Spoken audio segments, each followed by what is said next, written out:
For more music, check out our Spotify and YouTube playlists. Enjoy.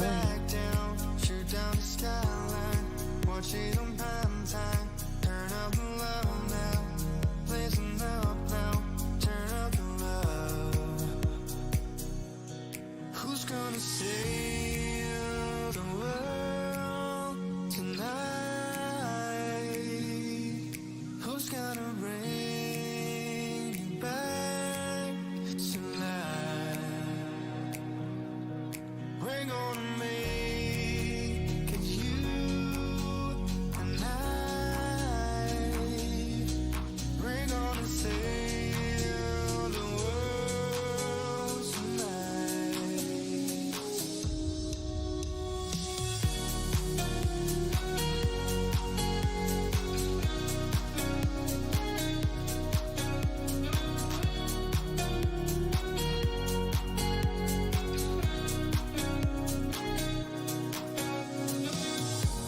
It's far from home, it's for the better. What we dream, it's all that matters. We're on our way, united. Turn your crowd up now, man, never back down. Shoot down the skyline, watch it on prime time. Turn up the love now, listen up now. Turn up the love. Who's gonna save the world tonight? Who's gonna bring you back to life? We're gonna make it you and I. We're gonna sail the world tonight.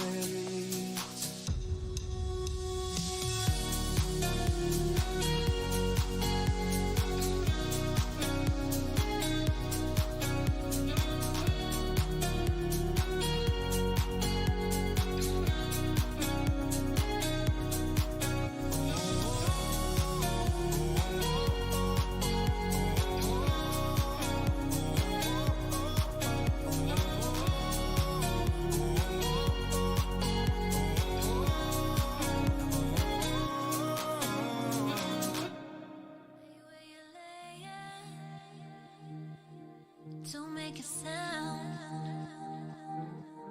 I know they're watching, watching all the commotion, the kitty like play. It has people talking, talking.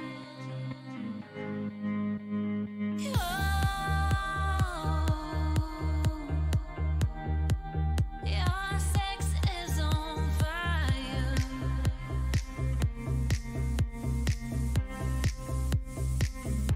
The talk of the alley, the breaking of day.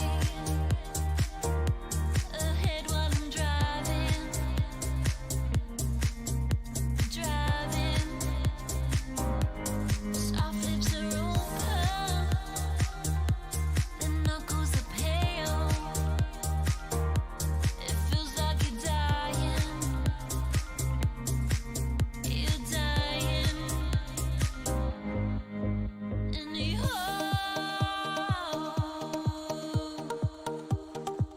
your sex is on fire.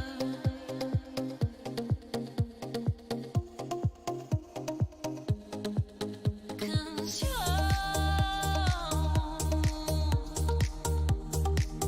with what's to transpire.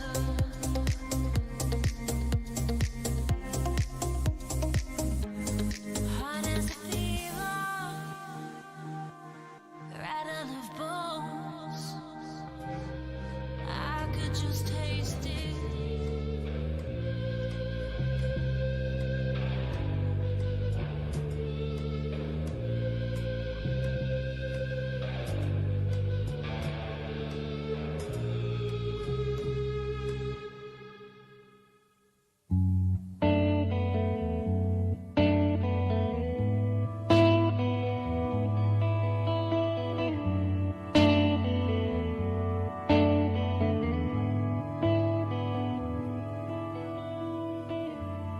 waiting, watching the clock. It's 4 o'clock. It's got to stop. Tell him, take no more. She practices her speech as he opens the door. She rolls over, pretends to sleep as he looks her over.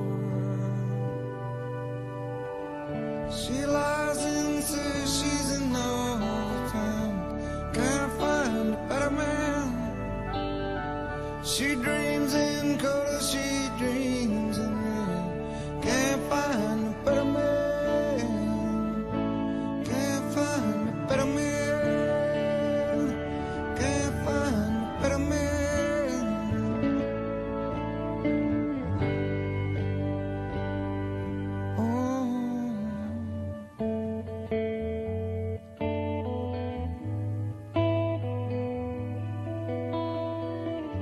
Talk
right.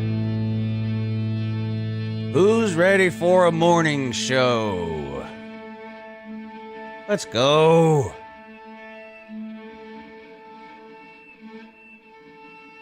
Do you have the time to listen to me whine about nothing and everything all at once? I am one of those melodramatic fools, neurotic to the bone, no doubt about it.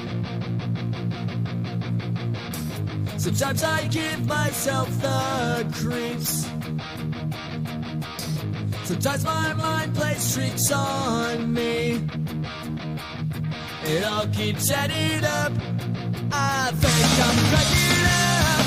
Am I just paranoid? Am I just up? I went to a shrink to analyze my dreams. She says it's like a sex that's bringing me down. I went to a whore. He said my life's a bore. Choke with my white cause it's bringing her down.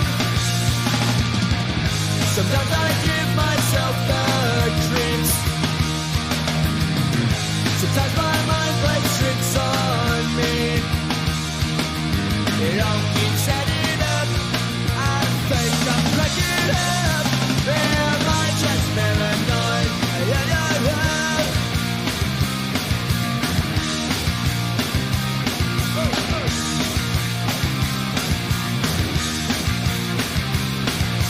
Grasping to control, so I better hold on.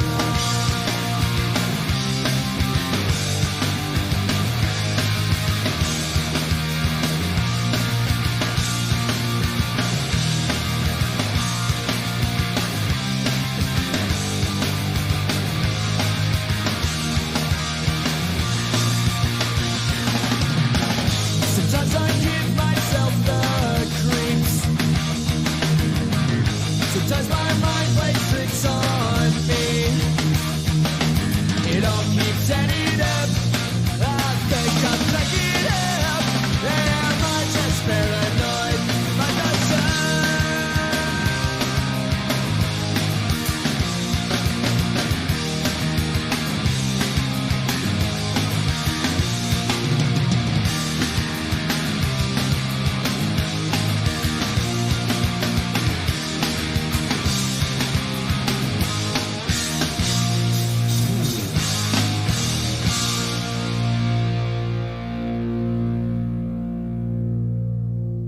Good morning, kiddos.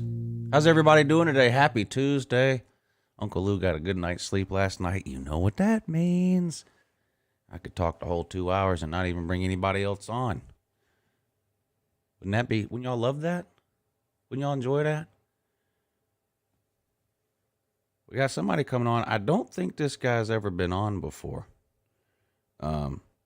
I hate saying that because then they come on and they're like, yeah, I was on twice. I was on in October of last year, and then I feel bad.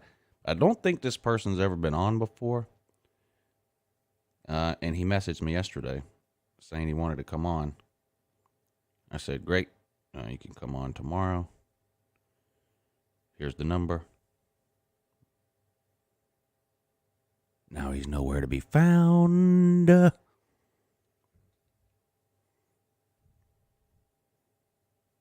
Luckily, Uncle Lou always has a plan B. Oh, there he is. Let's see. Sir, if you're listening, I really hope that you are. You can come on whenever you want. I sent you the number. It's the show number. Gold and Blue Man's going to come on for a little bit later, too. Nate the Great keeps wanting to call in every Tuesday, so we'll see if he gets it figured out. I don't know. We'll see. Takes you 2 seconds, C-Dog. Takes YouTube 2 days.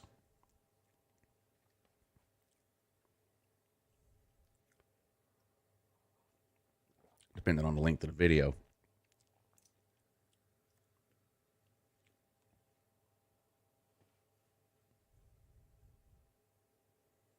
Slim Shady says, I'm here, Lou. I got your back like a butt crack.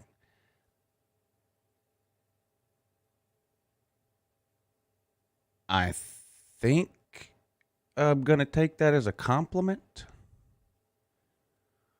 Well, YouTube Studio doesn't mute it automatically. You have to go into your YouTube Studio and tell it to mute it, and then it takes about 2 days for the video to come back up. Depending on how much... I mean, how many songs did I play before the morning show yesterday? I mean, before the Lunch Money show. I don't remember. So, but it takes a while. It takes a while. I've had it take up to a week before. That's why I quit doing it.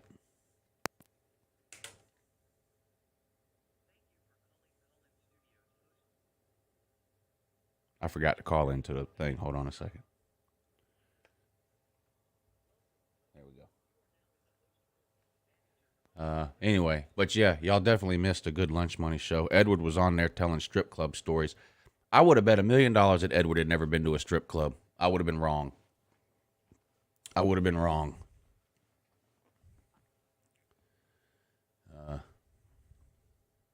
I would have been dead wrong. Some high-end ones, too. Gold Club, Cheetah. This Edward gets around. Damn Edward boy. He's lived a full life, Edward. Zach, the Purdue man, says he's confused. I don't even think you had to type that, to be honest, sir. I think we were all pretty well aware.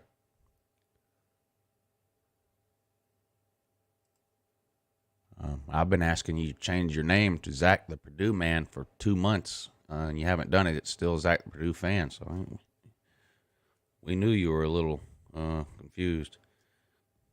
Pete says Edward shot me. I couldn't believe it. I couldn't believe some of the stuff he was saying.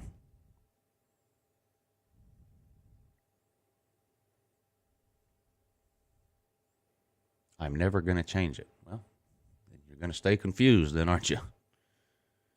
That's a decision. That's a personal choice you're making, sir. A personal choice you are making. Somebody sent me some Slob Olympic shirt ideas yesterday that were on point. On point. I'm going to get back with him this afternoon and have him make a couple of little changes to them. So I would say definitely by the end of this week, but probably in the next, maybe by Thursday morning show, the shirts will be ready. I'm going to get back in touch with him this afternoon. They were on point.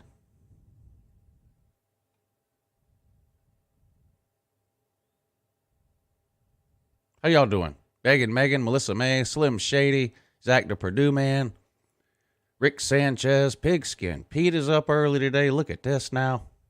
Nate the Great. He says, I want to go to the strip club. How old are you, Nate? You're over 18, aren't you? Mountaineer Mike. Sea Dog. Lost Aggie. Lost Aggie, aren't you coming on the show sometime soon? Is that next Tuesday you come on the show? Let me see if I wrote it down in my... no, I didn't. But isn't that next Tuesday that you're coming on? I'm going to write that down now before I don't schedule a bunch of people on accident. Lost Aggie Man. Can I call you Aggie Man? Can I call you Cadet Man? Lost Aggie Man. Okay. Got you down now. I think that's next Tuesday. I went ahead and wrote you down for next Tuesday. If I'm wrong, let me know. I'll cross you out. I'll cross your name out of the book of life. Yes, I will smite you. He says, yeah, next Tuesday is my birthday. That's right. That's right. Yeah. It's a celebration, bitches. It's a celebration. Charlie Murphy. Charlie Murphy. Some of y'all have never seen the Chappelle Show and you're wasting time watching me. I don't understand. But anyway, like I said, personal choice. You know, people make their own personal choices in life. Charlie Murphy. You doing all right? Let's bring some people on and see how they're doing. That might be the way to go. How do y'all eat your pizza? Well, first of all, who has the best pizza? And you have to break it down. you have to break it down into two categories, you know. You have your fast food pizza, your deliveries, you know, your Domino's, your Pizza Huts, your Little Caesars, your Papa John's, that crap.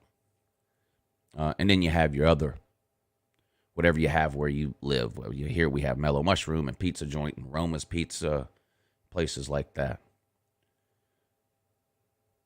But how do you eat your pizza, though?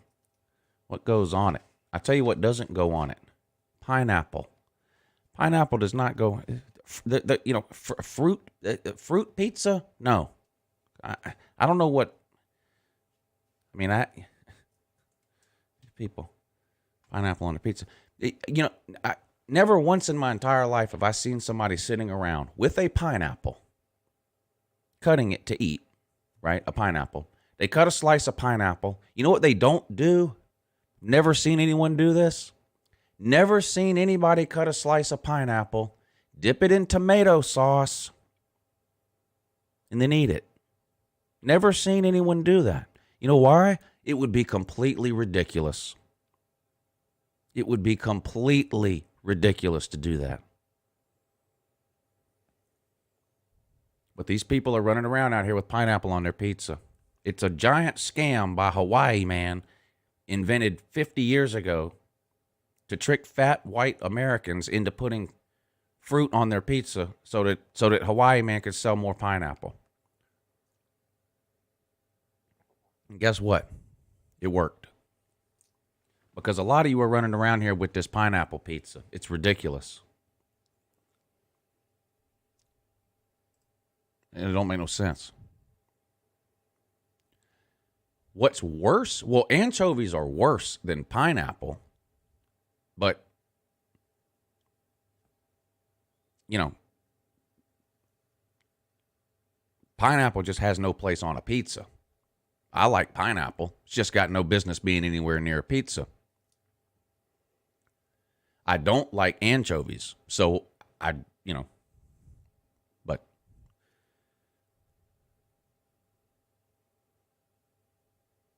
whatever. Can you buy a pizza oven and make a video? I can. Sardines doesn't belong. Agreed.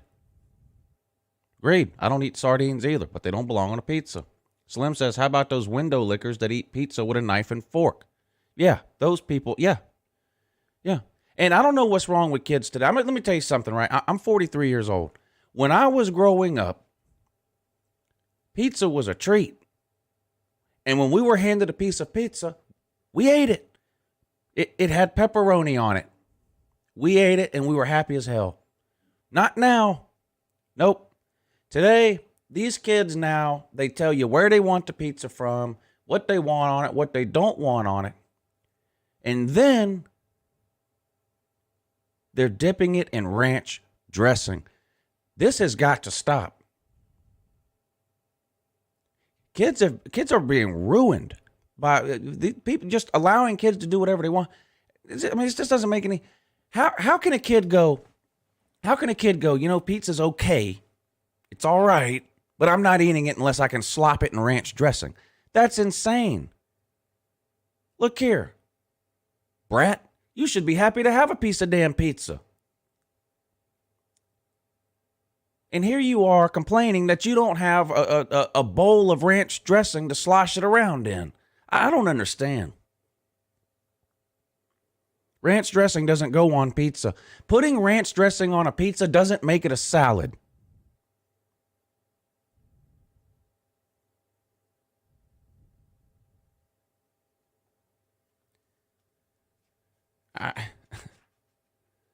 But you have to give the kid whatever they want now. They'll be on the phone, won't they? These kids now. Hello, DFAX? Yeah. Mom hid the ranch dressing again. Get me the hell out of here. They'd rather live in a foster home. I mean, they'd rather live at the Ronald McDonald House than to be forced to eat a piece of pepperoni pizza without ranch dressing.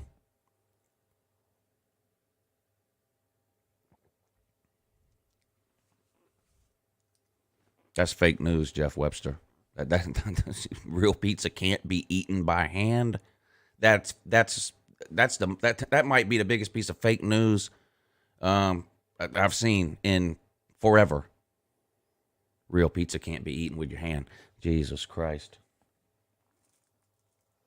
I've eaten pieces of pizza bigger than my head before with my hand. Real pizza can't be eaten with your hands. What, you got baby hands? What's wrong with you? If I had any sense, I'd time you out. I don't. I don't have any sense. You guys have been around here long enough to know that. I don't have a lick of sense at all.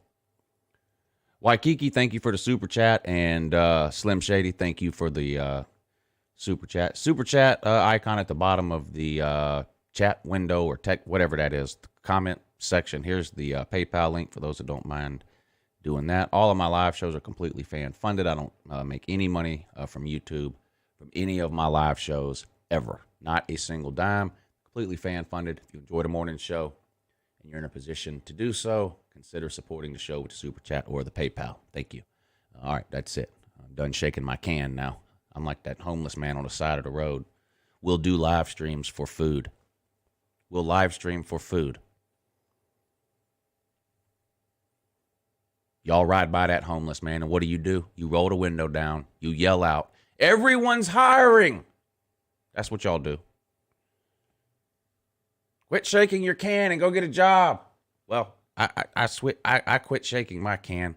I went and got a job at YouTube. And here I am still shaking the damn can. Let's put someone else on, see if they want to shake the can. Good morning, you're on with Uncle Lou. What's up, Uncle Lou? How's it going? It's going great. Who's this? This is, man, I try to be clever. It's Michael Gill, man. Michael Try to come Gill. up with some kind of cool, fun name, but I'm just not cool or fun. I understand. There's nothing wrong with that. I've built an entire career out of not being cool. Uh-oh, what's all that now? Oh, hang on, I got it. You okay? Yeah, I just turned down my driveway. It's really long. Oh, and sounded like you might have bumpy. been chasing a storm or something. My bad. Sorry about that. I forgot I was like live on the fucking internet. So this is Michael Gill, which of course we're looking at this picture now because of him. So thank you for that, sir. Amazing picture there. When was It this? really is. Was this 2019? Yeah. Yeah, I was Well, that at. was So the last I was time at that game. we played there. Yeah, I was at that game then. That was the George Really Pickens shows fight. the width and breadth. Yep. I was Same at game. that game. I love how that demonstrates the width and breadth of the superlative genius that attends such an illustrious university as Georgia Tech. Right, look at this. Now all these scholarly people in the background, look at them. We go to Georgia Tech. We're Geniuses sophisticated and high class, blah, blah, blah. All 5 of those people will be working at Pep Boys within a year. And there's nothing wrong with working at Pep Boys. I'm not putting that down at all. Listen, I had to take my car in yesterday for a little bit of work somewhere.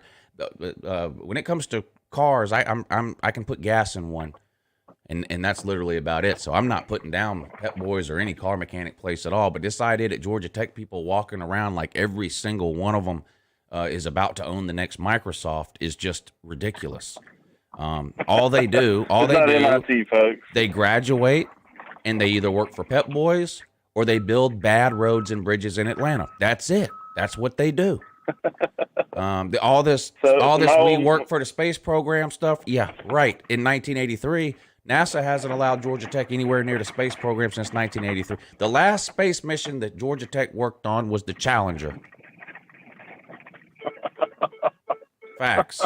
I don't know if you're being serious, but if that's true, that's a burn. That is a very good burn. So my dad went to Georgia Tech, and he Which Pep Funny Boys say does that. he work built at? shitty roads and bridges. Which? He built shitty roads. Oh, and he bridges. builds shitty roads and bridges. Okay, good. Yeah. Well, give him a big. Give him. I mean, I'm sure your dad's a good guy, but give him a big FU from me and everyone else here in the comments section for the road network pattern and layout in Atlanta. What a disaster. I've driven in New York City a dozen times. I've driven in New York City a dozen times. It's a million times easier than driving in Atlanta, and it's honestly not even close. Now, not all of it is to be blamed on the road layout and stuff. Part of the problem is New York has invested millions and billions of dollars over the last 75 years in their public transportation system, whereas Atlanta has invested $2.50 in the last 50 years on that thing, on that MARTA they call a public, and that's all they have, and it's terrible. So, but still, the point is, you can now. I've been to Atlanta 100 times. The first time I ever drove in New York City was easier than the 100th time I drove in Atlanta. It's just an absolute disaster and failure trying to navigate Atlanta on the road. It's just a complete joke and honestly an embarrassment. I couldn't agree more, and the people don't make it any easier. Unfortunately, or fortunately, however you want to say it, however you want to look at it, I grew up in South Georgia, but I moved to Atlanta as a, after I got out of high school and was in college. And so I had never experienced driving in anything like that before, and being an 18, 19-year-old kid trying to, drive 90 miles an hour, bumper to bumper. It was quite challenging.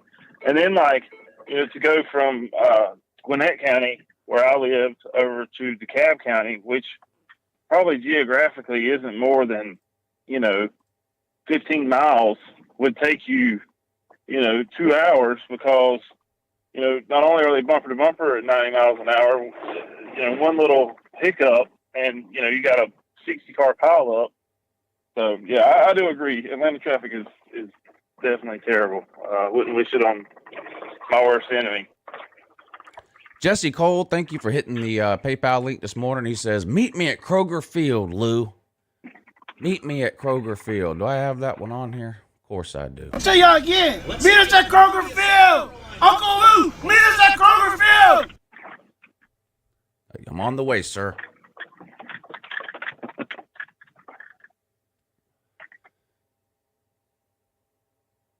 So, yeah.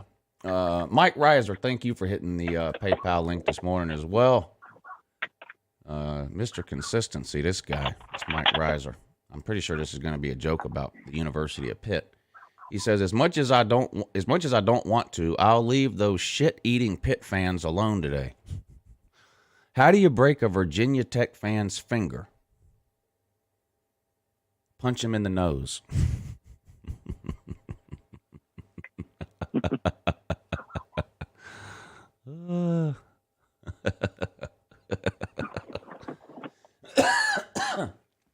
What's the last game you went to, Mr. Gill?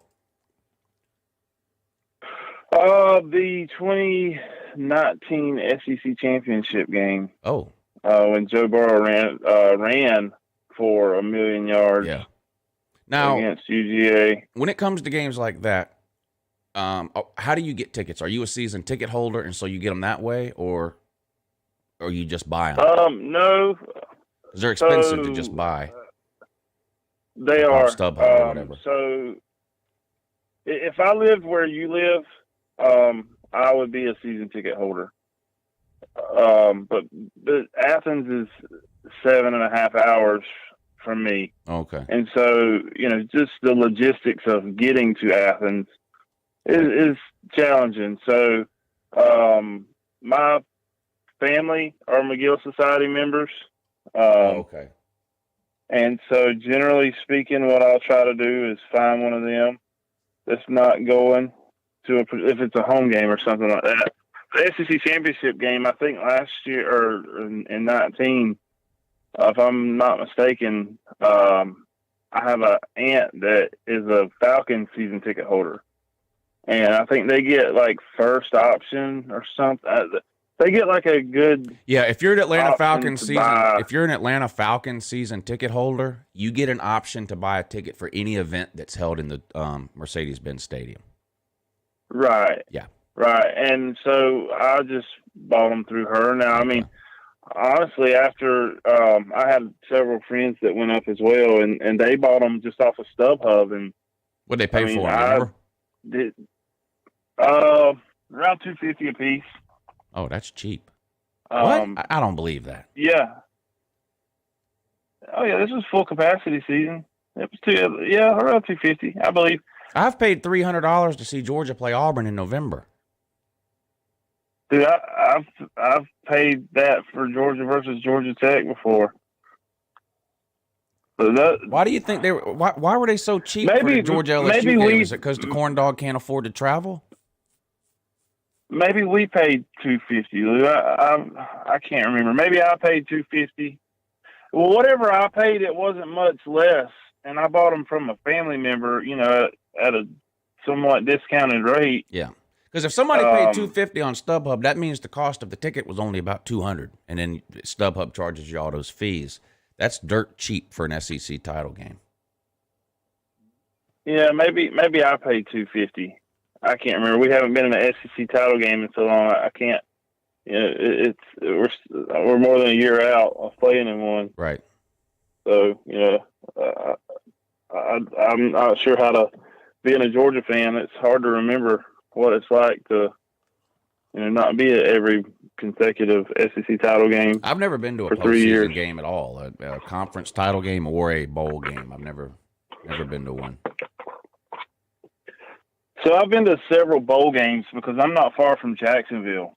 And so, the Gator Bowl is right here. I think the Tax Slayer Bowl it's right here. So I've actually been fortunate to I'm like 40 minutes from the stadium in Jacksonville. Oh, okay.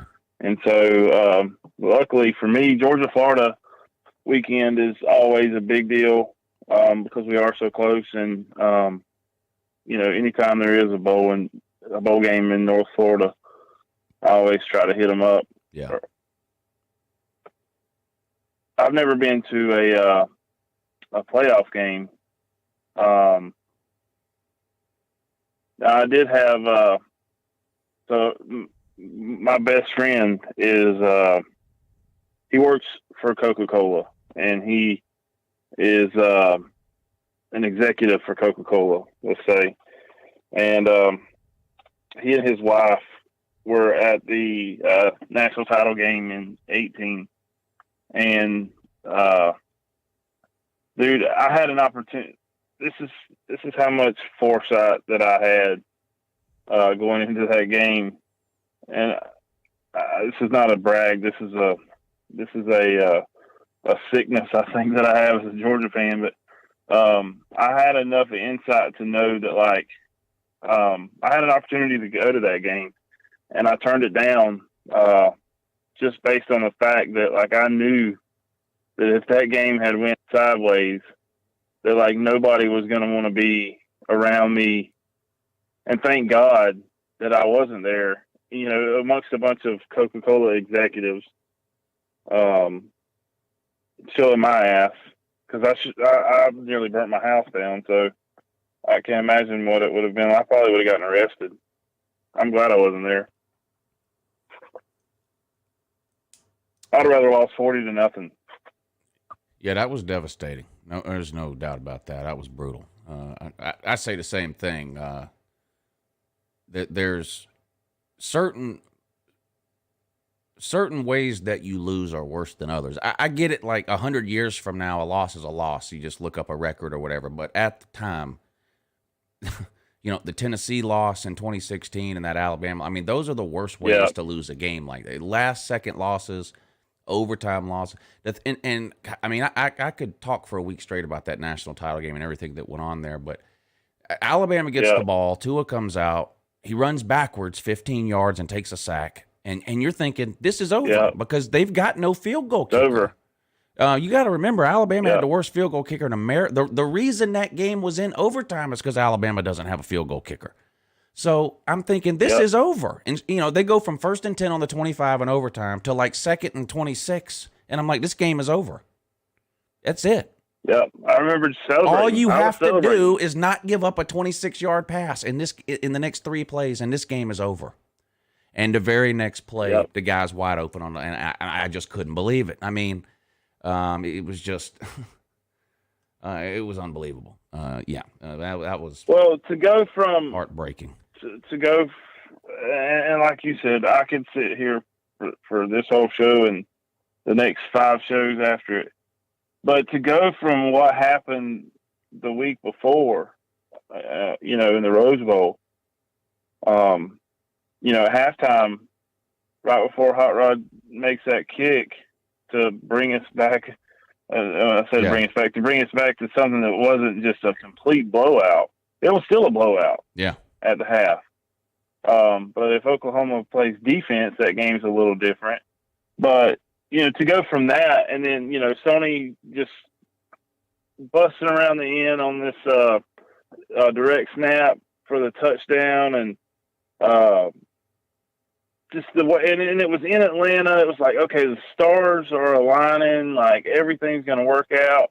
And then Alabama misses the field goal that would have put them ahead to end the game. They miss the field goal. We go into overtime. It's like, we still got a chance.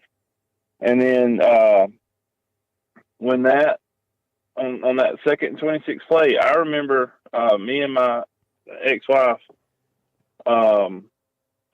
she's a diehard UGA fan too. We were jumping up and down, like celebrating. Holy shit! There's no way this freshman can do this. Like, this is too big a moment for him. Well, yeah, in the third quarter, he comes out and starts the third quarter, and we force a turnover. And I'm thinking, here we go. Yeah. This is it. And right on cue. Yep. Right on cue. My boy, what's his name? Jack Fromm comes right out on the next play and throws a friggin' interception and gives it right back to him. They go down and score, and let's move on to something else. This is fucking stupid now. Yeah. What were we saying? Oh, what's the best pizza? Best pizza.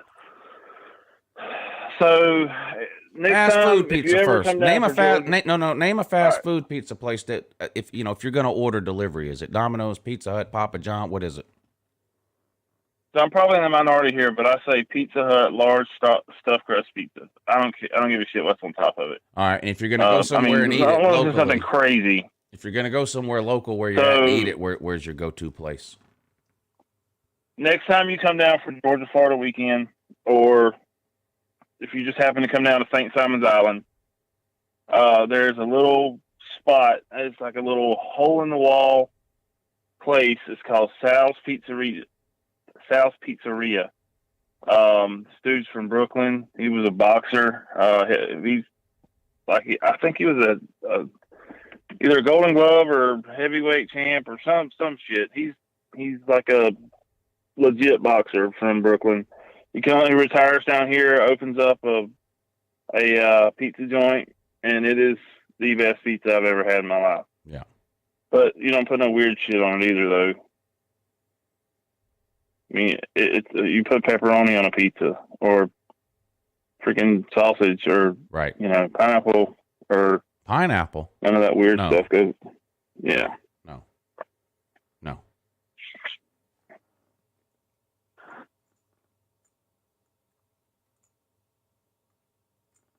Not gonna happen.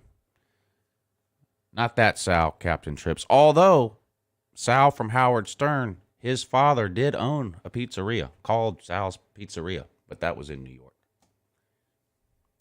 Not in Freakville. So I've never had actual New York pizza, but my ex-girlfriend was from New York, and she said that was like legit. And she was from Long Island. Yeah. So I mean, I guess people from I've New been York up would there. say. I've had pizza up there a bunch of times, and it is good. But this idea that you can't go to I mean, anywhere that has a New York style pizza, if that's the style of pizza you like, it's good. It's not like if you don't get it Right. in New York, it's not. I mean, there's places here that sell New York style pizza. If I were to do like a blind taste test between some place here that sells New York style pizza and some place in New York City or Long Island that sells New York style pizza, I mean, I don't want to put down New York pizza. Yeah, It's great. for sure. I like that style of pizza too, but this idea that you have to be there when you eat it or somehow it's not, that's just not true. I've eaten it a dozen times. It's good pizza. So is Roma's down the street from here. You pick the pizza up off your plate, and there's a half of inch of grease on the plate. That's great. That's perfect. And that's how it is up there. But now the one thing, up there that you can't get anywhere else. The one thing I've eaten up there that you can't replicate it anywhere else is the hot dogs you buy off the street. The dirty water dogs, they call them. I've never eaten a hot dog anywhere else that's anything like those. Not that those are great or whatever. They're just different. They have a different. I think they are dirty water dogs actually, but they're good. So I think that every person would agree with you about the pizza, with the exception of the people from New York. Like, oh yeah, they're the ones that claim that. Yeah, no doubt. Yeah, like her parents, they're a little bougie people, but like they would come down and visit, and we took them over to Sal's, and I mean this place is like, for anybody in this area, people drive 40 miles to go eat this pizza, but like her parents were like, oh, this, they kind of turned their nose up at it, but she did say that the bagels. Like that, what you're saying about the hot dogs. Yeah. She said that she felt that way about the bagels. Like everything else, the pizza to her was just as good, but and I've never tried one. Maybe she's right about the bagels. I've eaten bagels at a bunch of places up there too. My problem with trying to make that comparison is the only kind of bagel I eat is a plain bagel with cream cheese. I don't eat any of the I'm with you, dude. Like flavored bagels or weird kind of stuff on it. And so maybe stuff like that, maybe she's onto something. But a plain bagel with cream cheese is the same anywhere you eat it. Period. Yeah. Now maybe some of these weirder ones they are better up there. I don't know because I don't eat those. But a plain bagel with cream cheese is the same no matter where you eat it on planet Earth. So you've got family from up there, right? Some in-laws, yeah. So did they do this whole ketchup on the eggs? Not that I can or is that recall. Just her weird ass family? I don't Dude, recall. they like scrambled it like they'll take a bagel with scrambled eggs and ketchup. Like that's not a more disgusting conglomeration of flavors and textures that I could think of, other than like cat shit, than ketchup, eggs on a bagel. That just but it's, she said it was like a Long Island thing. I don't know. Doesn't sound good to me either. But I don't know. Yeah, I met her on Tinder, so. Oh well, there you go. That Well, now Yeah. I've heard you can meet some winners on there. I don't know, but I'm just saying. All right. There are some success stories, or at least I have a feeling. Well, so, man. So, long story short here. So I was married for 12 years. Right. Got two beautiful kids from that marriage. Fantastic relationship with the kid's mom. Like, two people can't get divorced and be as friendly and happy with one another as we are. We both just kind of went in separate directions, and everything's great. So I'm in my early 30s, at this point, and I work shift work at a paper mill, so like I can't get my kids every day that I'm off, and so I'm off like half the month, but every day that I'm off, I'm with them, and so it was like hard to date, and so I decided to do this whole. Actually, damn it, Chess Hall. Oddly enough, there I am taking life advice from Chess Hall, kind of a shithole situation that I found myself in. But along the time I started listening to the morning show was back when Chess was with the first chick. Oh, the yeah. preacher's daughter. About a year ago was when he first started coming on. Yeah. Yeah. Telling those stories. Yeah. Yeah, you and BVD brought him on. Yeah. And when he's telling these stories, and here I am, just got out of a marriage, not really knowing how to get back out in this whole dating thing, because it's all different now, dude. You mess around and get divorced, and it's not how it was when you were, when you were younger. Right. You don't go to a bar and just pick up a chick. But anyway, so here I am listening to Chess's frolicking escapades, and I'm thinking, some of that sounds like disturbing, and I would never want to participate in anything along those lines. But damn, if Chess Hall is getting this kind of action off of Tinder, I'm doing something wrong. Right. So I, of course, I have to create a Tinder account, and I'm on there for a day or two, and I find out quickly that I thought Tinder was like to just meet a chick and like maybe go grab something to eat and then like knock some boots and then go your separate ways. But that is not what Tinder is. So like 99 out of 100 girls on there are looking for like a relationship, which, that kind of makes me wonder what the sad state of affairs their life has to be in that position anyway. But so I get suckered into it, man. I meet this just smoking hot girl, we go on a couple dates, things go well. So I'm like, well, I kind of went into this thing just looking for some fun, but hell, why not? She's a good girl, seems to have her things kind of halfway in order. Dude, did you know that people can lie on the internet?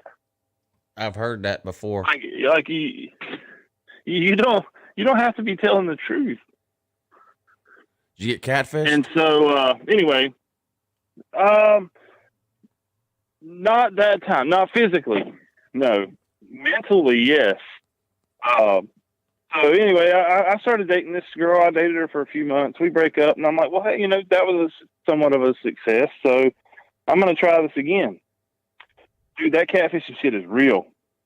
And so I heard you talking to, oh gosh, what's his name? I just had Ballard? the kid you're doing the Ballard. God, man. Anyway, so there's this thing where these chicks, and it doesn't even have to be a picture of someone else. It can be a picture of them, but it's like the angle. Yeah, that's Like,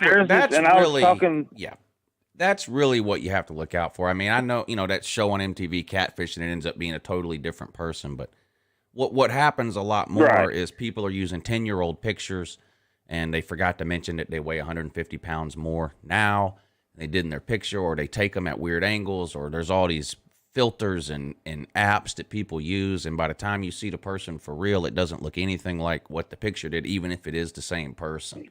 That's what you have to look out for. Dude, so that's exactly what it is, man. It's not necessarily been my experience that you like show up and it's a 60-year-old dude, right? But it's the same girl, But like I said, there's like, and I actually was talking to another girl about this, and she was like, "Oh yeah, we've all mastered the art of the angle." Was her comment to that.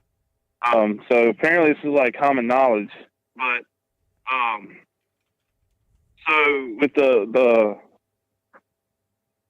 the twisted angle thing, and then like I'm excited, man, because I'm like, holy crap! I mean, this girl is beautiful, and the girl was pretty. I mean, she was a very attractive girl, but she just was not what. And you know, it's kind of like when you go buy a used car, you know.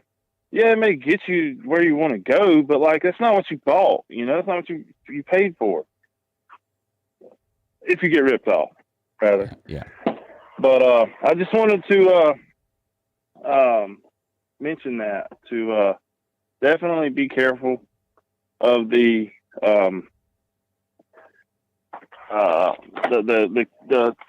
semi catfish, and be careful of the single moms, man, that are like on there looking to like knock Ballard up, for lack of a better term. Yeah. That's like reverse knock him up. That's what all the single moms are looking for. Someone like Ballard to take care of them. Yeah, I'm sorry. Scott Kerr, thank you for the I super didn't chat. really Scotty think says about a that. good turd sandwich is hard to find. It is, but I might know of a place or two. Slim Shady Canes, thank you for the super chat, sir. Thanks for supporting the show. He says, what are the two most used words after someone sleeps with their cousin? Roll Tide. Somebody made a joke like that. I think it was in the comment section, maybe last night, but it said it basically said what did it say? Get off me, Dad, you're crushing my cigarettes. And I don't know why when I read that it just struck me as real funny, but get off me, Dad, you're crushing my cigarettes. I wish I could remember who typed that so I could give them credit, but it had me it was last night on the Lunch Money Show, and Pete and Edward were on there talking, and so I didn't get to read the comment when I saw it, and then I forgot to mention it afterwards, and so I don't remember who said it now, but yeah, get off me, Dad, you're crushing my cigarettes. Yeah. Anyway, let's bring Nate, what happened, buddy? Nate, I was about to bring you on, and now you're not on there. What's the problem? Nate, I'm going to be honest. It's getting a little aggravating. I schedule you to come on. You sleep in. Now you show up at 7:55. You say you want to come on. I say I'll put you on. You call in. You're on hold. I get ready to put you on. You've done hung up. I'm going to need you to get it together, buddy. Grinder Ballard, which is a great name for an account, says Ballard Tinder will work. We hope so. We'll have an update on Friday when Ballard comes on. We'll see if anyone has matched with him yet on Tinder on Friday. I'll give you a hint. Yes, there has been at least one match so far for Ballard on Tinder. I'll fill you in on the rest on Friday. I checked it yesterday. Yesterday was actually the first time I've checked it since I started the thing. And there was one match on there. So there you go. Kevin says Nate doesn't like being on hold. Nate, if you don't like being on hold, then unfortunately, probably the best advice is to not call in ever again, because you're going to be on hold every single time you call in. No one's ever called on into this show, whether it's this show or the night show or any other show I do, without being on hold. So try to keep that in mind if you can. And I'm pretty sure that you can. Gold and Blue Man, you can call in if you're ready, since Nate doesn't have time to be bothered with us today. We'll add you to the show, too. See what you have to show. Gold and Blue Man's got some great Tinder stories. He was telling, I think it was last week. Yeah, he does, actually. I was listening one day when he was talking about it, and was it Christian Mingle, the other one he was? I don't know. There was another site he was talking about. He had a lot of success with. I don't think he was on Christian Mingle. It was something, because I was actually a little shocked by it. We'll ask him when he calls in. No, it was Plenty of Fish. Oh, okay, yeah, that sounds like more up his alley. Not that he's not a good Christian man. I'm sure that he is, but I don't think he was looking for what. I don't think he was buying what Christian Mingle was selling. If you know what I'm saying. I don't think many people do, pal. I don't know. I can't say that. That might be more up Ballard's alley. If the Tinder thing doesn't work out for our boy Ballard, we're going to sign him up on Christian Mingle in that. So we'll see. I love it, dude. I think this is gold. This might be my favorite segment yet. Yeah, I hope we can have. Here's my concern with the Ballard Tinder situation. My concern is that I'm going to put in a little bit of time and effort, sweet talking some whatever, pretending to be Ballard. And then when it comes time to give her the phone number, I'm going to give her Ballard's number. And Ballard is either going to completely screw it up right away, or it's actually going to get to the point where they're going to go on a date or something. And at some point, Ballard is going to have to tell this girl, by the way, I don't drive. I don't have a car. My grandmother will be dropping me off. You know, and I'm just wondering how that's He's just going to have to get an Uber, man. He's just going to have to get an Uber. And he's never going to be able to tell her this story. And, well, he may be. You there? Like the whole. Oh, shoot. I hear you. Yeah, it just cut out for a second. You're back now. Yeah, sorry. Every time I start my truck, the thing jumps to the Bluetooth automatically. Yeah, that's right. Mine does the same thing. But I was saying he can just never tell her the story of how all this played out, like until after they go as far as they are wanting to go. Because I'm pretty sure if he's like, hey, my friend set this up, and this is like a whole radio show segment. Oh yeah, he definitely can't. No, yeah, he better not do that. Yeah, that would ruin it for sure. Yeah. She ain't gonna want to hear that. No, she's not gonna want. She's not gonna want to hear that at all. At all. You've been talking to this 43-year-old man this whole time. Now, yeah, I just happened to pull Ballard's Tinder account up, and I want you to look at the first girl that pops up, and look what it says: Abby, 19. Don't be the guy that doesn't know what RMFT means. Now, I know Ballard knows what that means. That means roll mother effing tide. So I'm going to have to go ahead and give this person a click right there. Now, this looks like a good one for now, okay. Number one, if this person is 19, I'm 12. This person right here. Oh, yeah, you got those too. This person's about 30 years old. Yeah. Claiming she's 19. Actually, that's a 30-year-old. Let's hook Ballard up with this 30-year-old. There we go. What do we have here? Get this. Taylor, University of Alabama. Athlete. I'm looking at her. I'm looking at her legs. She's not a softball player. Hard to tell how tall she is. Although she doesn't look like she's exceedingly tall, so I'm guessing she's not a basketball player. Maybe track and field. If she's a volleyball player, she's got a picture of her butt on like 3 pictures over. Let's see. There you go. Boom. The first one over.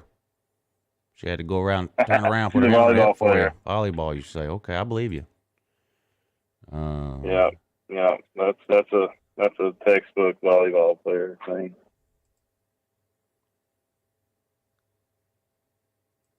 Are you showing these pictures? Of course. In the show too? Of course. Why am I not seeing it? I don't know. Maybe you're on a little bit of a delay. Oh yeah, probably am. I keep forgetting that I'm not actually listening to the show. I'm listening in my ears.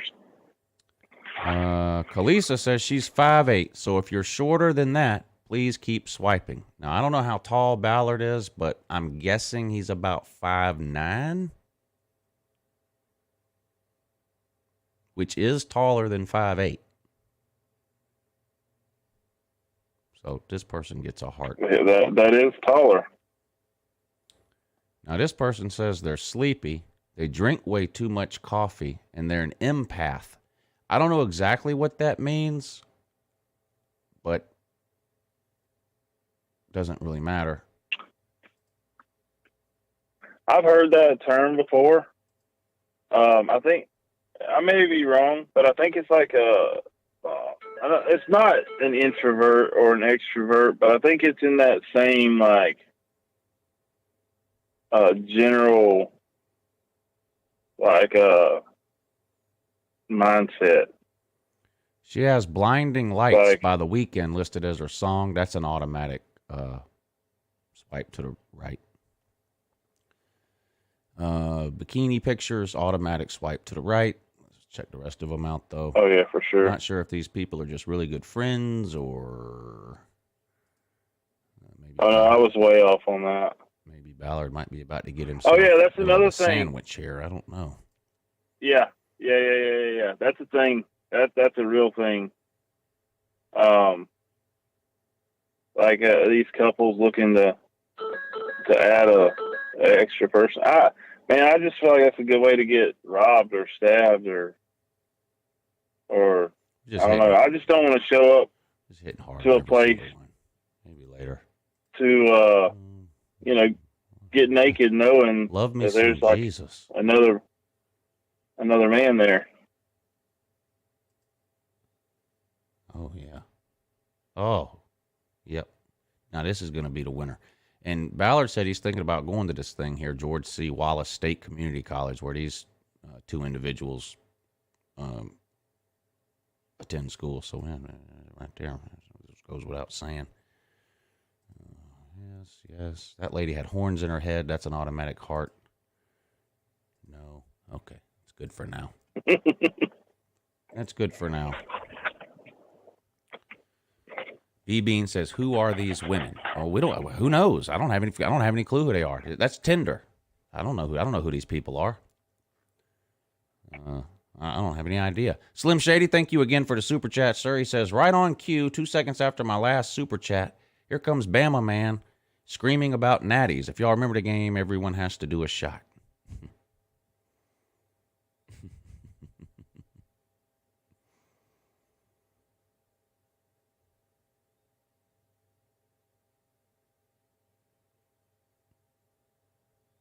I guess Golden Blue Dude or Golden Blue Man, whatever his name is today, has changed his mind. I don't know.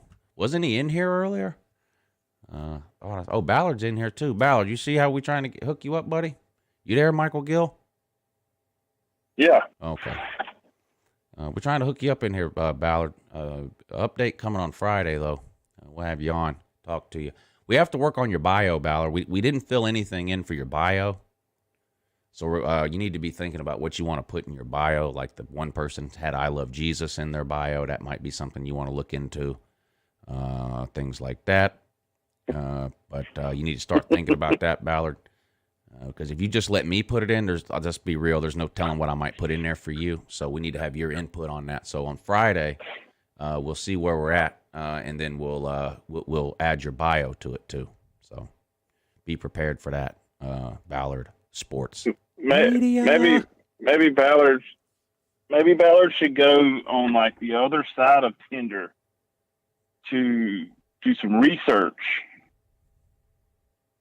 like as to what a male bio should be. I think I like the idea better of him having no idea what he's doing. For the purposes of what we're doing. Comedy gold in itself. Yeah. So I think that's what we have to do. Yeah.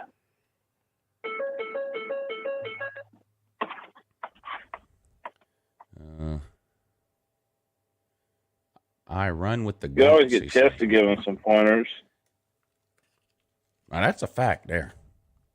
That's a fact. In fact, I'll do that on Monday. Dude, Chess calls in every Monday for his traffic report thing. After he does his traffic report, we'll hit him up for some advice on what Ballard should be doing on this Or hell, if he wants to call in on Friday, I'll see if he wants to. If he wants to call in on Friday just for like 5 minutes or so while Ballard's also on the phone, and he can give Ballard some one-on-one advice, that would probably be ideal. Dude, that's like taking free throw shot lessons from Michael Jordan. Right. I mean, that's the chance of a lifetime to get Tinder advice from Chess Hall. Yeah. I mean, this guy's batting 1,000 on Tinder. Oh, he's picking them up and laying them down. Yeah, and every other, this Woo Plus and all this stuff that he's on, this Woohoo or whatever it is, the big girl dating thing. What the fuck is that? It's some dating that's app a just thing? for big people. Yeah, yeah. And he's Oh, like man. he's the king of the castle in there. You know what Chess Yeah, needs? man, I could These just TV imagine. shows like My 500-Pound Life and that, there are women out there, and they're not even overweight, but they somehow get off on just feeding people. Have you heard about these types of women? These women are out Yeah. there. I have. They have a fetish or whatever on overfeeding people, and that would be. Now I know Chess has a girlfriend now, and I'm sure she's an amazing individual. So I'm not suggesting that he leave her, but I'm just saying that would have been something interesting if Chess would have found one of those types of people who likes to just lay around and feed him sticks of butter all day. That could be a money-making opportunity for Mr. Hall. Like he could start like an Charge people escort to feed him. service for these Right. freaks. Yeah.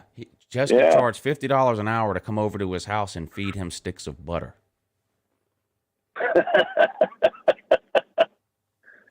Must bring your So own if butter. you ever want to get the urge to jam an ice pick through your eye sockets, there are some very, very strange people, and they all seem to congregate on Reddit now these days. There are some very, very odd, like communities of people who are into weird shit like that. Like very odd. I have found through the years that no matter how weird or strange or unusual, or you sit around going, there's no way someone is into that. There is someone that's into that. There are people that will literally do anything. And like you said, not just one or two. There are groups of people. What are the groups of people called who like to dress up as animals? And they go to these conventions. Oh, the furries. Yeah. Yes, furries. Yeah.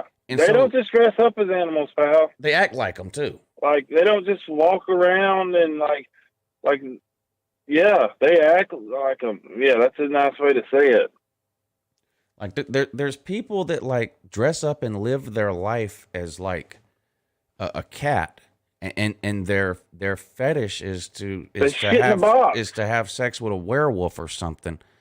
And they go to these conventions and they're walking around like a cat, and they're walking and crawling around looking for a guy that's dressed up like a werewolf specifically. Or it's just weird. Yeah. And then they go shit in a box in the corner. Yeah. Yeah. Again, to each his own. If these people are adults and that's what they want to do, God bless them. Who am I to stand in their way? But the point is, no matter how sick and twisted your mind is, there's a group of people somewhere where that you will fit right in with. Or like you would be the normal one. And, Yeah.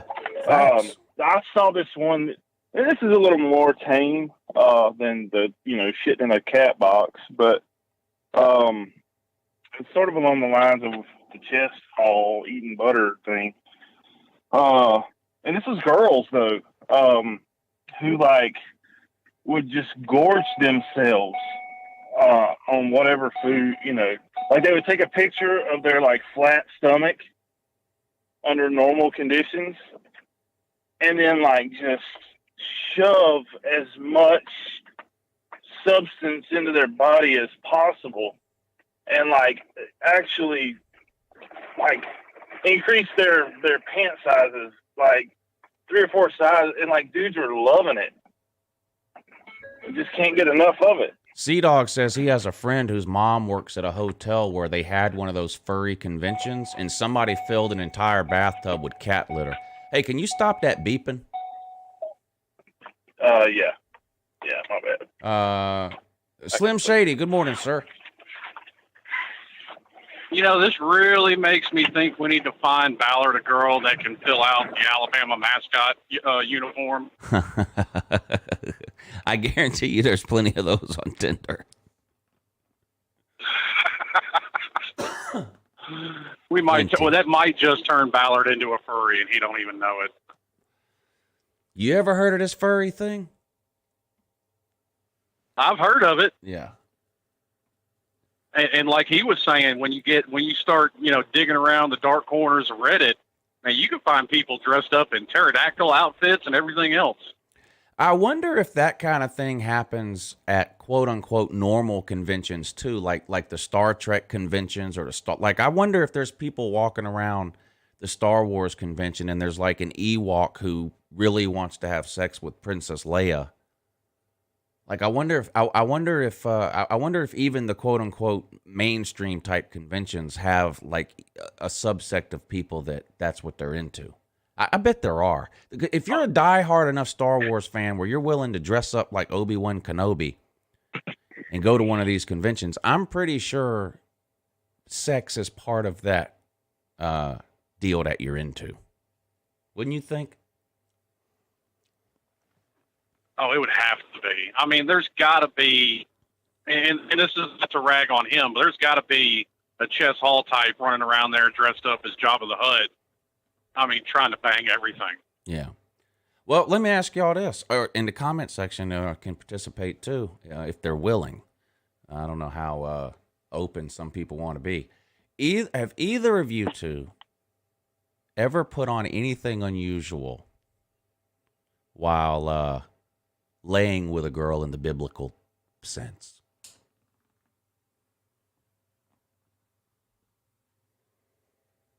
Define unusual.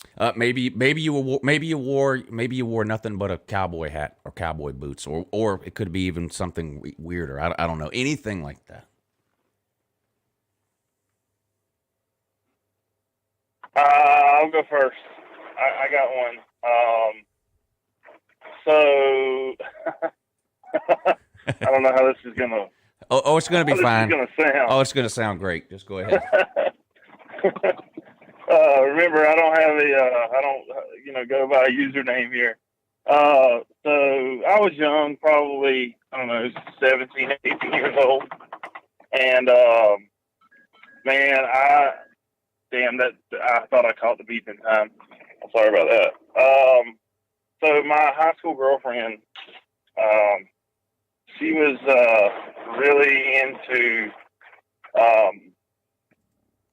she I don't know if you remember this golfer, Payne Stewart. Yeah. He wore knickers. He died in a plane crash. Right. He won the U.S. Open back in he wore crazy golf outfits. Yeah. Yeah. I wore one of those once. I guess that's not too bad, but yeah. No, I had the whole and he wore a "What Would Jesus Do" bracelet, and I had to go to a Christian bookstore to buy a "What Would Jesus Do" bracelet to wear intentionally to just use for that purpose. Basically, your girlfriend wanted to have sex with Payne Stewart. Yeah, and right. I participated. Yeah, you did. Did she call you Payne while y'all were doing it? No, but I'm sure she was thinking it. Yeah. But, I was like 17, 18 years old. Did you have the little hat on? I was down. Did you have the little hat Yeah. on? And the knickers. And the socks. Yeah. Oh, that's great. Yeah, the whole... Dude, I went and bought a "What Would Jesus Do" bracelet. Of course I had the hat on. Oh. Jesus wouldn't do that. Yeah, I don't know how I feel about that. Like, if somebody wants you to dress up like a character, like, technically that's not a real person. You actually imitated another real person that your girlfriend was fantasizing about? Yeah, when you think about it, like, and that's very specific. You know, Jeff, like it's not like she wanted me to dress as a pro golfer or right? a This was or a plumber. Specific individual. One dude. Jeff Webster says. One dude. Jeff Webster wants to know, was she laying there yelling, "Get in the hole"?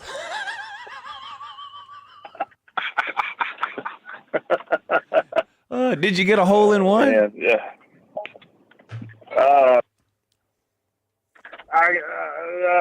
This might be too much. Did you? Well, let me ask you this. Two-holer. Let me ask you this. Did you play the back nine or just the front nine? Absolutely. It was a 2-hole wonder. I heard the back nine could be a little more tricky. You have a few more traps you have to ask permission to play the back nine. It's invite only. Yeah, but hey, you drink a 6-pack on the front nine. So Nice. by the time you get to the back nine, you're a little more relaxed. You know, you play your better golf in the back nine. Right. Yeah, but by the time you hit the back nine, you're shooting a double bogey. Yeah, if you drink a 12 pack, the holes on the back nine always seem a little bigger. That's not true. That's hilarious. That's not true. God, that's hilarious. They are most. Yeah. Oh man, you know that's somebody's daughter. That's somebody's mom nowadays. Yeah. Yeah. Wow. Yeah. Kind of makes you wonder the things that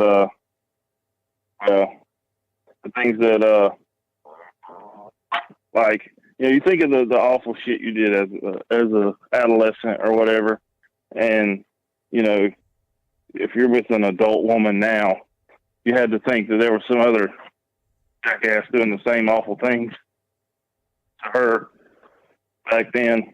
So I guess it all evens out in the end. I told somebody this story the other day, so hell, I'll just tell it now. When I was, I don't know, 20 or 21, something like that, I was living with this guy, and I think everybody's probably been in this position before, but I was living with this guy, and he was dating a girl. The girl had a friend who was into me, but I wasn't into her. But she was over there all the time because they, you know, those two were best friends, and me and this guy lived together. And I had made it clear that I wasn't interested at all, and so things go on or whatever. And me and my roommate are at home one night, and I think we'd been drinking. I'm pretty sure we'd been drinking. And his girlfriend called him, and they were talking on the phone. And they wanted us to go over there. And the girl was on, and you know, I said, no, you tell her, you know, I've done told her I'm not interested, and blah blah blah. Anyway, we had this gorilla mask. I don't even know why we had it. I don't know if it was left over from a Halloween party. I don't remember, but it was a white gorilla mask. And we had been drinking, and I guess I just finally got tired of telling this girl no over and over and over again. And so I told my roommate, I said, tell her I'll come over there, but the only way I'm doing it is if she lets me wear the gorilla mask. And I thought, not in a million years is this girl going to say okay. Well, she said okay. So we went over there. We took the gorilla mask. I put that damn white gorilla mask on and climbed into bed, and that was the end of that. But the worst part is my roommate at the time and his girlfriend were in the bed too, and he recorded it with an old school camcorder. Like the kind you put up on your shoulder? Yeah. So somewhere out there, there is a video of Uncle Lou in a white gorilla mask climbed up on top of this thing. Could you imagine being at a yard sale and thinking you're getting a copy of Porky's Revenge for a nickel. And you just slide it in the VHS player at the house, and there's Uncle Lou in all his glory in a gorilla mask. Well, thank God I had that gorilla mask on in case that video ever does come out. I can just deny it. I can just. Well, except for now. Well, I'll just claim it's some weird coincidence. Speaking of things that pop up on the dark corners of Reddit. Uncle Lou After Dark. Yeah, that was crazy. That was a wild couple of years, though, that I lived in that place. So I was in college, and we had rented a house, and there was, at any given time, there was anywhere between 3 and 6 people basically living there. It was just kind of, it was almost like a halfway house. People just rotated in and out of there. Yeah. Yeah, I think most guys have had that. It's like a mix between a halfway house, a brothel, and a frat house. They didn't have fraternities at the college I was at here in town, so that's the closest I've ever had to any kind of frat house experience or anything like that. But that's a good analogy of what it was like. The job I had at the time, I had to work every Saturday, and I didn't get off till 11. So I would get home at about 11:30 every Saturday night, and I'd have to park 8 or 9 houses down to get to my own house. It was just insane. Yeah. But yeah, there's a lot of other stuff that happened over there that I would never even talk about. It was just too. Some of it might have been illegal. Oh yeah. But that gorilla mask thing was hilarious. Hilarious. And I can't believe she agreed and let it be filmed. And she didn't have a mask on. I mean, so she was proud. Degenerate is this person now? Like, where is she now? I never saw her again after that. I don't know. Maybe she was. I don't know if maybe she was drunk too, and maybe she woke up the next morning and went, "What in the hell did I do?" I don't know, because now see, back then there was no internet and all this. So when someone, like now, people are so conscious about, I can't do anything on camera because it's going to get out. It's going to be all over Facebook tomorrow. This was before YouTube even existed. I mean, this was back in the early 2000s. So all you had to worry about if you did do something like that on video is, okay, where's the actual hard copy? Because other than that, it can't. There's nowhere else it can be. It's not like it is now where you have to be so self-aware all the time of anything you do, because anybody can pull out a cell phone and record it and post it all over the place, and your life is ruined. So. Yeah. So when segue. So some friends of mine, when I was in high school, was about the time that Jackass, not the movie, but the TV show, when it first came out on MTV. So this is like early 2000s, like early 2000s. And so me, one of my friends got a not the shoulder-mounted conglomerate, video camera that you found your furry porn in, but this is like the handheld kind, like in the movie Scream. The kids. It seemed like all those like 2004 movies had some weird ass kid running around with a handheld video camera. One of my buddies gets one of those for Christmas, and we decide to start making Jackass videos. Oh hell! And we're doing silly stunts, nothing too outrageous. Like I specifically remember one of my buddies running full speed into like a tackling sled, but with like no pads on at all. Or maybe he drop kicked it. That's what it was. He drop kicked it and like fell on his face. And there was another one where we hit a kid in the head with a locker, door, just silly kid stuff, you know. Well, one of the guys asked to borrow the camera, and so he takes it home, and we all assumed he was going to be making a video of him doing stunts. Well, he carries this thing home and makes a video similar to your Gorilla Mask video with this young girl. Like, when I say young girl, we were all young, you know, like there wasn't one of us that was over 16. But he brings it back to school, and like, you know how when you were in high school they had these like the carts with the TVs like ratchet strapped down to it in the back of the classroom? Well, the teacher like walks out of the classroom, and this derelict like hooks the camera up and like plays the video for the whole class to see. And of course, I grew up in a small town and one high school in the whole county, you know. And so, like, before I even made it home from school that day, like, it had already gotten back to my parents that, you know, because my face was on this video doing dumb stuff, you know, nothing like that. But, like, within, like, a week, there was, like we were being interrogated by, like, government officials, local and state government officials, because this thing had gotten, you know, blown so big. And so that was like my first experience with, and honestly, I don't think anybody got into any like serious trouble.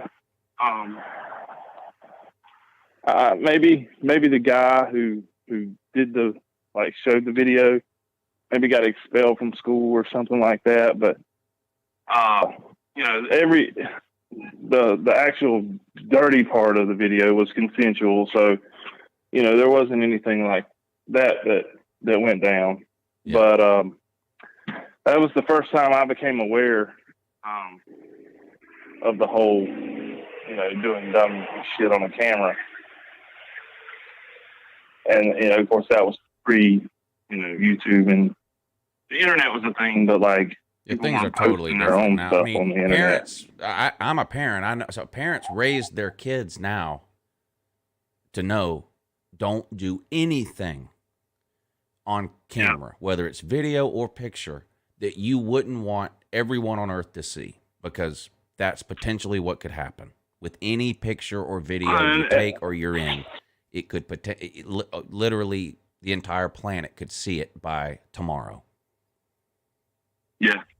And it never goes away, you know, even if you delete the video. This is, so when TikTok first became a thing, it was, before it was TikTok, it was this app called Musically. And my ex-wife and I were still married at this time, and the little neighbor kids played with our kids, and they were like a couple of years older, and they had their own accounts. And so, of course, I created an account for me, but let my kids use it. And again, this is in the early stages of TikTok, so it's not quite what it is today. But I mean, even then, you know, that was a very valuable lesson that I had to teach my daughter. You know, she was like 7 at the time, but she and the neighbor girl had made some videos, and the neighbor girl had said some cuss words in the videos, but they deleted them. But they really didn't delete them, you know, and so that was a valuable learning experience for them to, you know, just because you click unpost or whatever or delete doesn't mean that it actually goes away. That digital stuff, you know, and as a parent, you have to be hyper aware of all of that stuff. Yeah, it's scary. Because, I mean, there's some, yeah, for sure. And I mean, if that kind of stuff can happen in 2000, imagine what, kids are having to deal with today.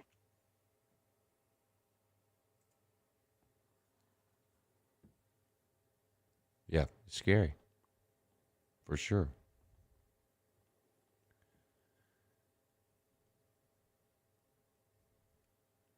VicTube says it never goes away. That's a fact, VicTube. There's websites that archive everything that ever gets put on the internet. You can go to it and type in a date in a website and see what that website looked like on that day. They basically take, I don't know how they do it. I don't know if it's screen. I don't know how they have the room to store and save all that. I don't know, but I think it's archive.org or something like that. But Yeah, that's probably a pretty cool, time capsule. yeah, To go, pre 9/11. That'd be pretty cool. yeah.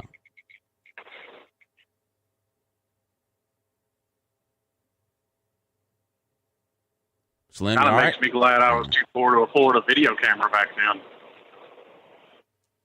I had a video camera at one time around that same period of time, and I don't really, well, there was a few things maybe that were on there, but I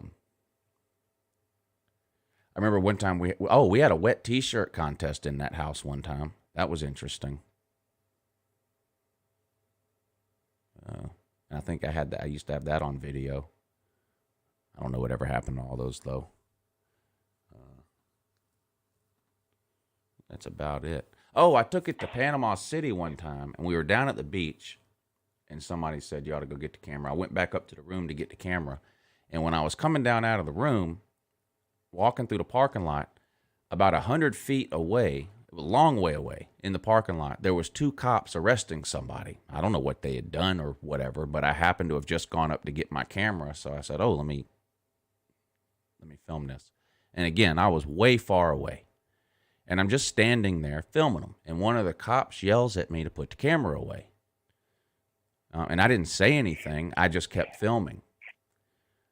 2 more cops showed up, and I'm just standing there filming, again, at least 100 feet away, all the way across the parking lot. And so then there was 4 cops there. I'm standing there filming, and I see the 2 cops that were there first talking to the other 2 cops, and they turn around and point at me. And 2 of the cops started walking over to me. And I had all this on video, and I'm filming the cops walking towards me. And the first cop walks up. He was this skinny white guy, and he goes, you need to put that camcorder away. And I said, why? And then he turned around and pointed to the second cop, which was this big black cop, and he said, because this cop just told you to. And I said, well, I'm staying at this hotel. I'm standing in the parking lot right outside my room. I'm not going to put the camera away.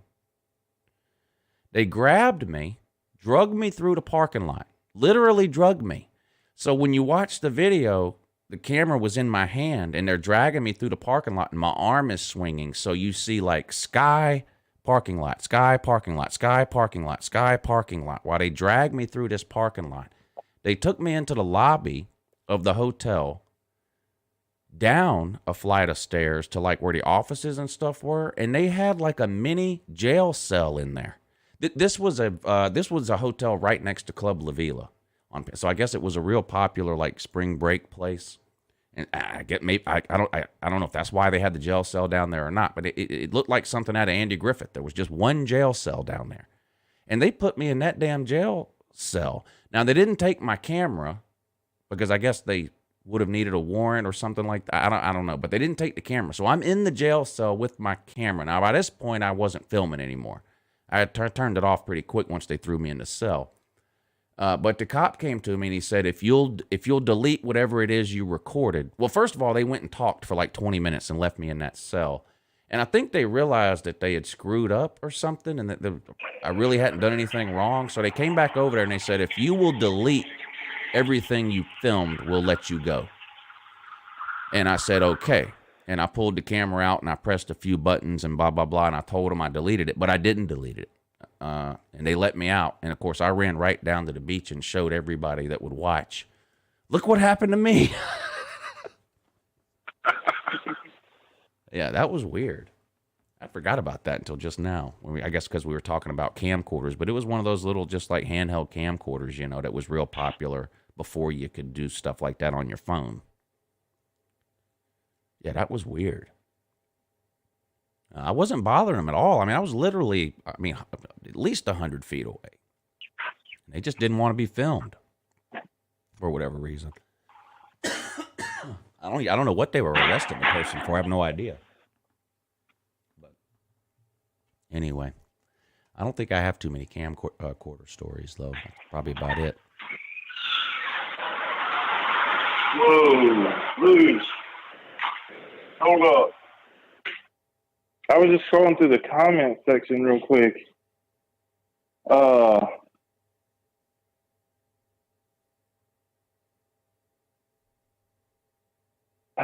Is there a way to like direct message somebody? No. Like, I mean, not by clicking on their name, and I mean, you have to. No, I mean, not through YouTube. who is Creeping Death 81? I mean, I know I've heard the name before, but like, has he ever been on the show? Yeah, he's been on the show a couple of times, I think. I know he's been on at least once. See me after class, young man. Did y'all meet the same catfish? He No. He says was the catfish girl named Colleen.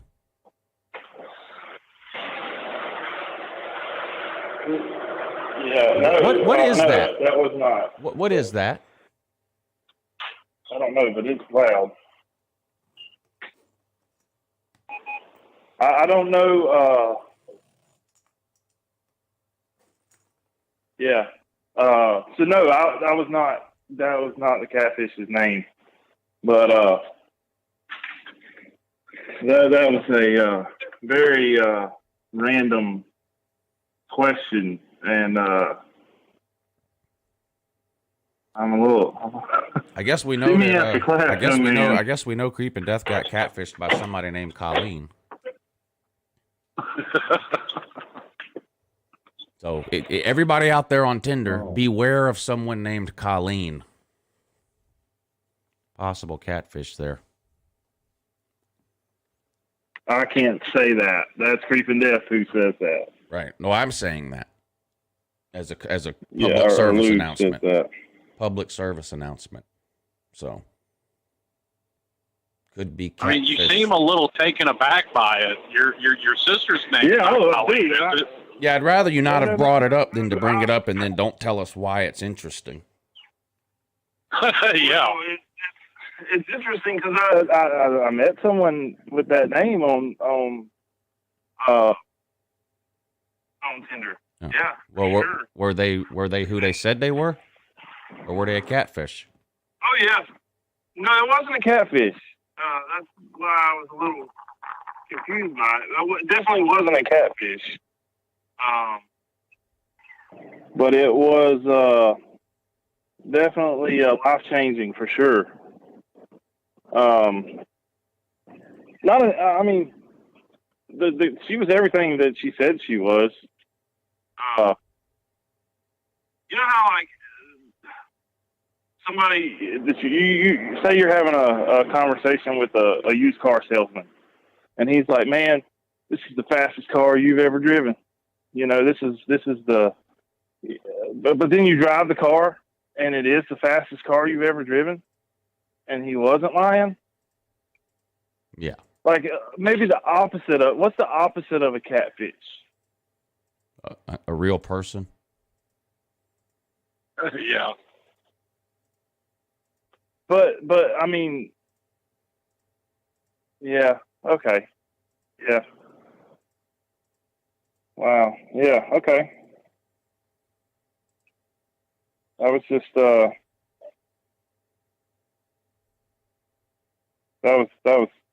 was spot on. I mean, like, I was taken aback by that. Not in a bad way, just shocked. But I mean, like I said, I use my real name on here, so I guess I can't be too shocked.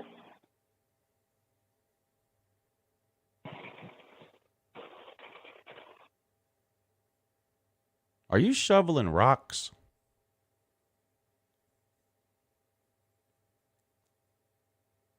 Which one? Me? I think. I can't. I don't know. There's a lot of background noise. I'm not shoveling rocks. That may be something just bouncing around in the cab of his truck.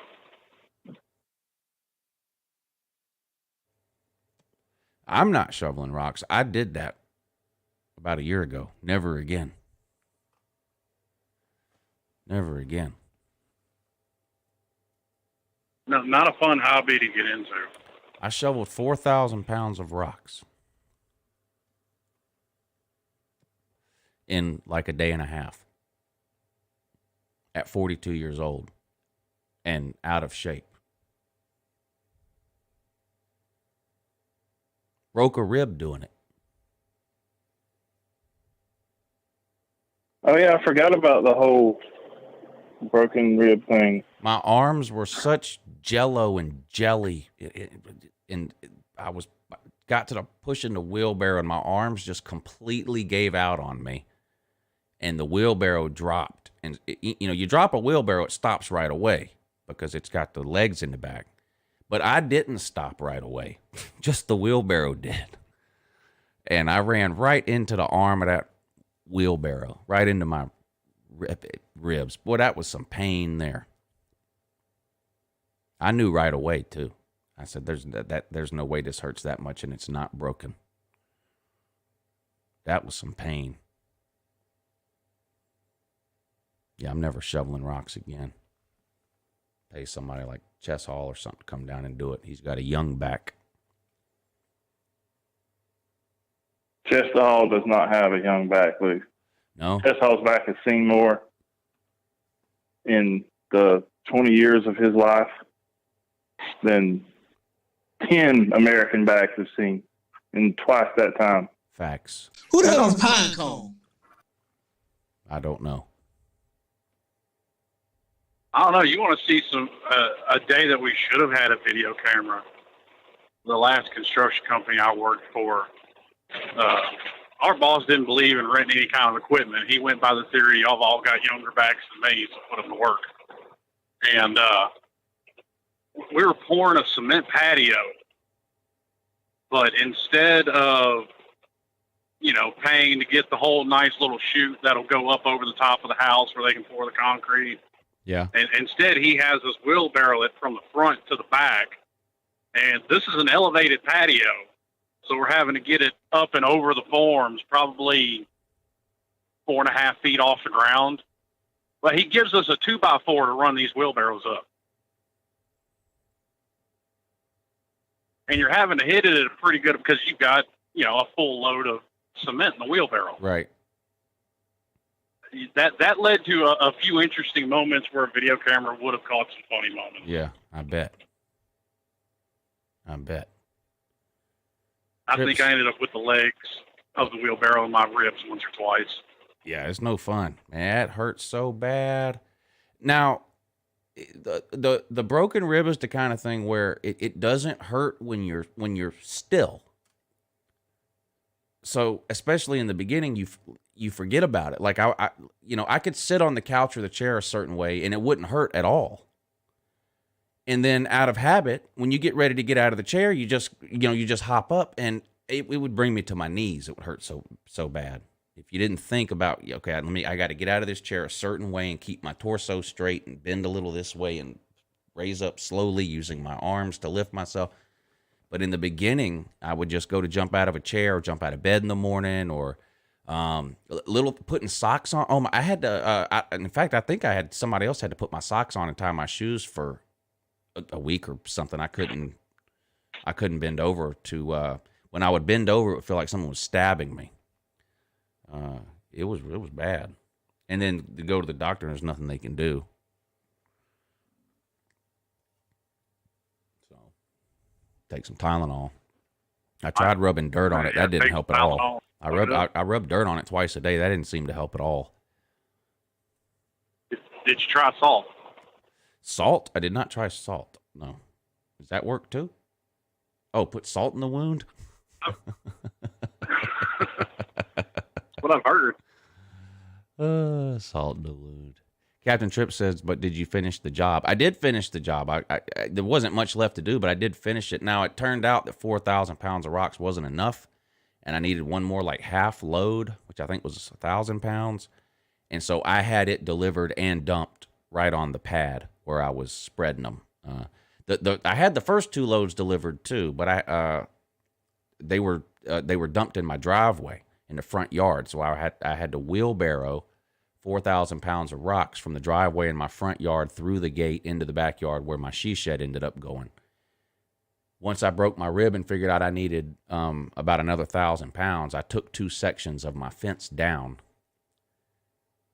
and had them drive into the backyard and dump it, which I tried to do the first time, but they refused to do it because it had been raining and their insurance or whatever they use wouldn't allow them to drive in someone's yard if it was wet because I guess the dump truck weighed so much and they were worried that it would tear the yard up. But when I got only 1,000 pounds delivered, it wasn't delivered in a dump truck. It was delivered by a pickup truck on a trailer that had like 4-foot walls, and so they just backed right up to the pad, and then there was a back gate on it. You open the gate, and then we just shoveled the rocks in, which I should have done that the entire time, but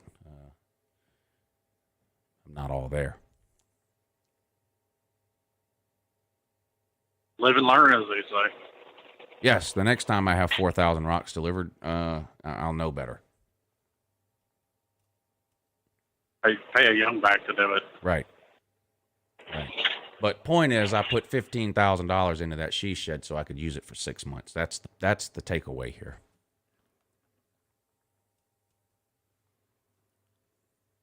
Some might not call that a wise investment.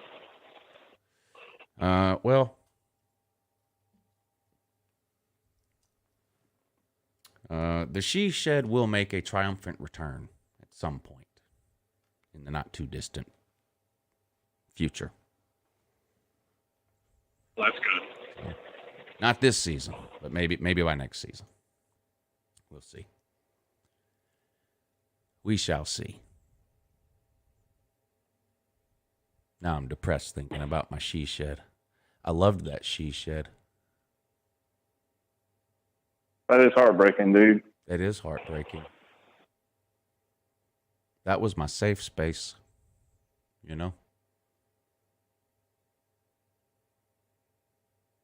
Oh, well. What are you going to do? Well, you can always get you one of those emotional support animals. You know what? I need to look into that. I need an emotional support dog.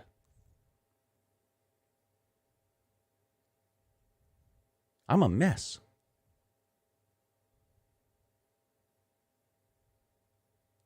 I need to look into that.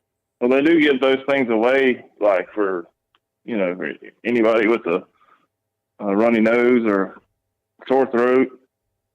They're you're able to. What if I have? Get you what if I have? I have separation anxiety disorder from being away from my she shed. Would that count? Absolutely. Absolutely. That might fall under PTSD. You might be able to take that dog with you everywhere then. Right. Oh yeah. Yeah. I could take it on the airplane. Everybody can look at you sideways. Yeah. Take it to Walmart with you. Everybody can look at you sideways. Take it to the football game. Don't mess with me. I'm an emotional mess. That's why I have this support dog. That kind of thing. You know? And then you get him a vest, too, that says, like, working dog, please do not pet. Yeah. Yes. Don't talk to me. Don't look me in the eyes. That kind of thing. I believe we've had a breakthrough. Yep. Huffer Billy Paul, thank you for hitting the PayPal link, Huffer Billy, and you too. I just saw where you did too, Slim. Thank you, sir. I hope this is some Alabama something or another. Let's see. Yes, it is. Great. Slim says, I want a heartfelt thank you from all Gumps this morning. I ran over that shit-eating dog a few miles back, so now all of you are safe.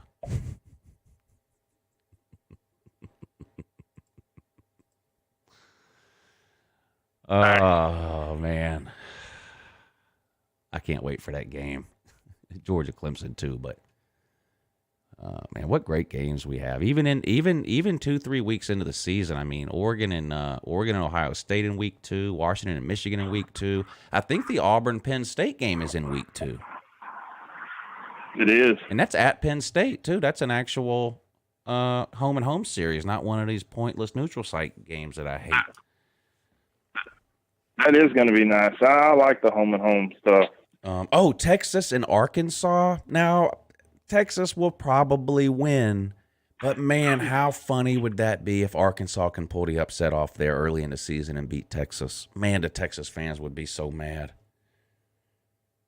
It's going to be an interesting game. I think so too. I mean, Texas has a new coaching staff, so you never a new coaching staff and a new quarterback, so you never really know which way that's going to go. Arkansas, they're not great, but they're better than they were 2 years ago and have some confidence after last year. Man, what if they win that game?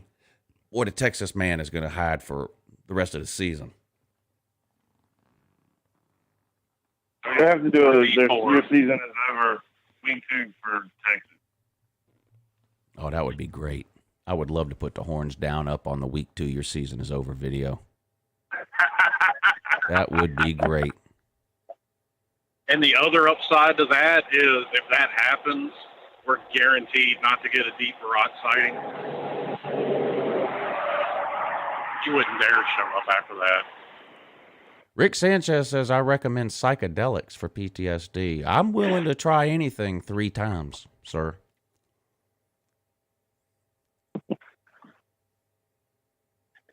D4 might delete his channel. No, D4 wouldn't do that. D4's got something going over there. And he's not, at least from what I've seen so far, he's not much of a trash talker on his channel.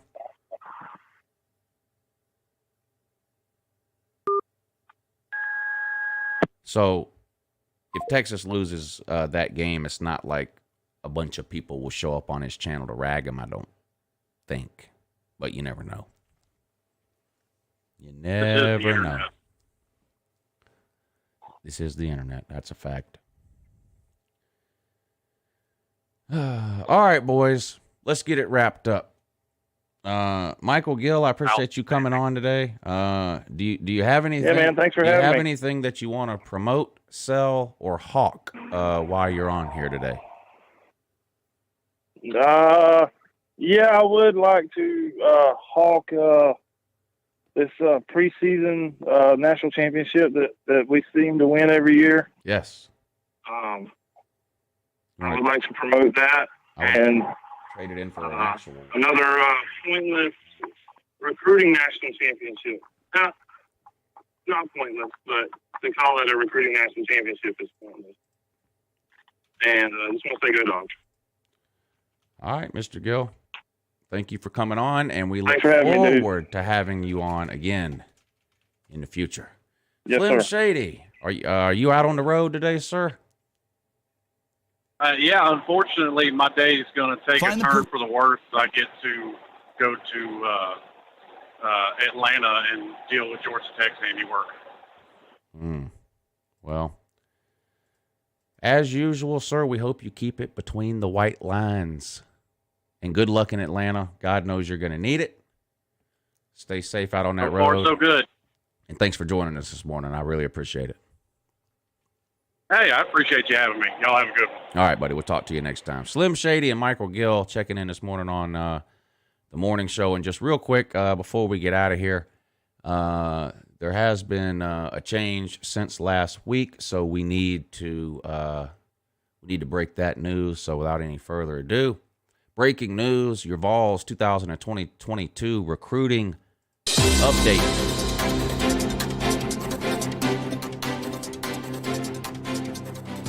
Tennessee fell 1 spot in both the national rankings and the SEC rankings for the 2022 recruiting class over the weekend. They remain with 1 4-star QB that no one else wanted and three three-star players. Some other commitments over the weekend by some other teams vaulted themselves ahead of the Vaultard man, knocking Tennessee from 38 to 39 in the national ranks and from 11 to 12 in the SEC rank. There it is. Your Tennessee Vols recruiting update for May 18, 2021.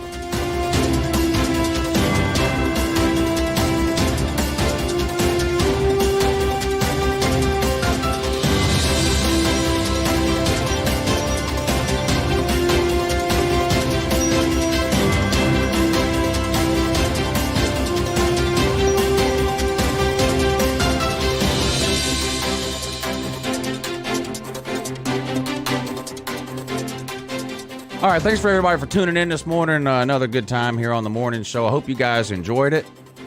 Thanks for sticking around to the end. Kevin Cook, Jordan Bowman, Melissa May, Rick Sanchez, Hufferbilly Paul, Lost Aggie, who will be on next Tuesday. I think that's his first time coming on.